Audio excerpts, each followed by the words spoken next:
지난 4월 서울 강남 학원가에서 발생한 마약 음료 사건을 계기로 청소년 마약 범죄가 수면 위로 떠올랐습니다. 우리 지역도 예외는 아닌데요. 지난해 충청권 청소년 마약 사범은 400여 명으로 5년 사이 4배나 급증했습니다. 위험한 덫에 빠진 청소년을 지켜낼 방법에 대해 알아봤습니다. 박현수 기자입니다.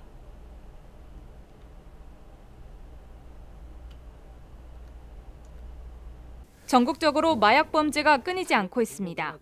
대전경찰청이 합동 단속 추진단을 운영해 고속버스 탁송 화물로 마약을 유통 판매한 일당을 검거하는 등 5월까지 170명의 마약 사범을 검거했습니다. 이는 지난해 같은 기간보다 63.5% 증가했으며 20대가 31.2%로 가장 많은 것으로 알려졌습니다. 만 19세 미만 청소년 비율도 크게 늘었습니다. 지난해 충청권 청소년 마약 사범은 400여 명으로 5년 사이 4배나 급증했습니다. 특히 올해 대전에서만 20건이 넘는 청소년 마약 범죄가 발생해 교육 현장이 술렁이고 있습니다. 청소년 마약 사범은 계속적으로 증가되고 있는 추세입니다. 2019년도에 0건에서 지금 현재 청소년 범죄는 22건으로 추정되고 있는데요. 암수 범죄라는 게 있어서요. 드러나지 않는 것들이 있어서 제가 생각할 때는 한 10배 정도 증가하고 실제로는 많이 있다라고 보여지고 있습니다.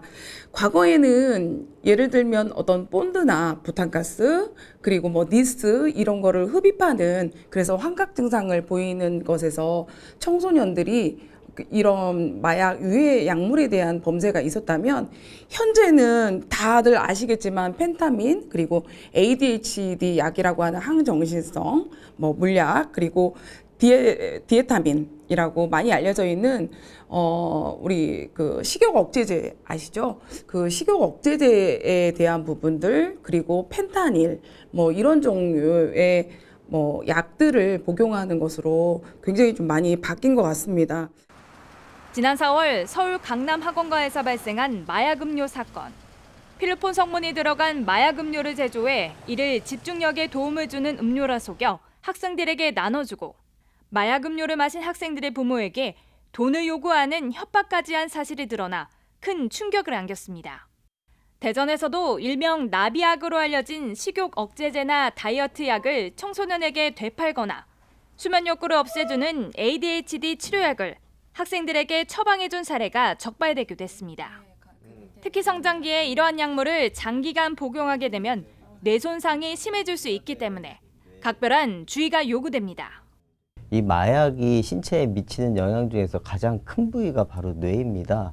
이 뇌 같은 경우에는 우선 장기간 복용하게 됐을 때 구조적 변형이 따르고 이에 수반되는 기능적 손상이 따라오게 됩니다. 우선 구조적인 변형 부분에 있어서는 MRI를 찍었을 때 대뇌 피질이 얇아지는 현상을 볼 수가 있고 이러한 현상은 청소년에 있어서 더 두드러진다는 그런 연구 결과들이 많이 있고요. 우울증이나 조울증과 같은 기분장애 또 불안이나 공황장애 같은 것도 수반이 될 수가 있겠고 또 전전두엽이라는 곳이 있는데 이 부위는 어떠한 일에 대해 계획을 세우고 통제를 하는 역할을 하는데 이러한 부분이 망가지게 되면서 더 충동적인 현상이 나타나게 되겠고 또 측두엽이나 전두엽 같은 부위에 대뇌 피질이 얇아지게 되면서 기억력이 저하되고 수리력이 떨어지면서 학습 능력이 떨어지게 됩니다. 특히 이 뇌가 아직 성숙하는 단계에 있는 청소년의 경우 뇌 손상이 더 심해질 수도 있습니다. 청소년까지 마약 사범이 증가한 이유는 바로 SNS입니다. 저렴한 가격에 손쉽게 마약을 구매할 수 있는 데다 식품이나 상호에 마약이라는 표현을 남용하는 사회적 분위기가 청소년들의 모방 위험을 높이고 있습니다. 이렇듯 마약 범죄의 저연령화 현상이 뚜렷해지고 있지만 덫에 빠진 그들을 지켜낼 뿐만 아니라 굳이 않은 재활제도나 치료 보호기관은 열악한 실정. 위험에 노출된 청소년을 지킬 골든타임을 놓쳐서는 안 됩니다.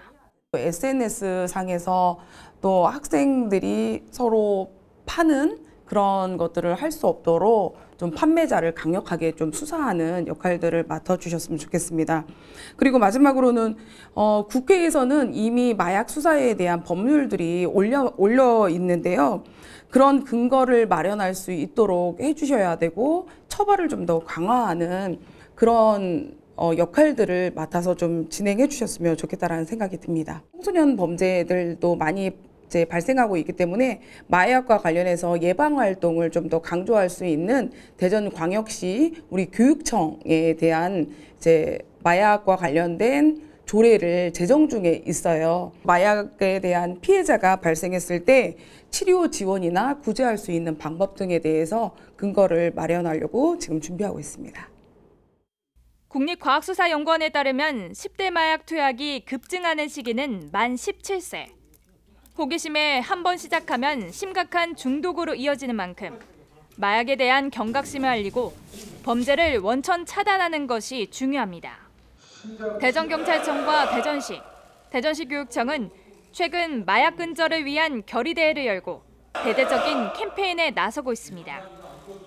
교육 현장에서도 마약 예방 교육을 강화하고 캠페인을 통해 홍보에 나서고 있지만 학교 재량으로 1년에 1시간가량 진행되는 교육은 학생들에게 효과적인 메시지를 전달하기에는 부족해 보입니다. 보다 체계적인 교육과 관리를 위한 모두의 노력이 필요해 보입니다. CNB 뉴스 박현수입니다.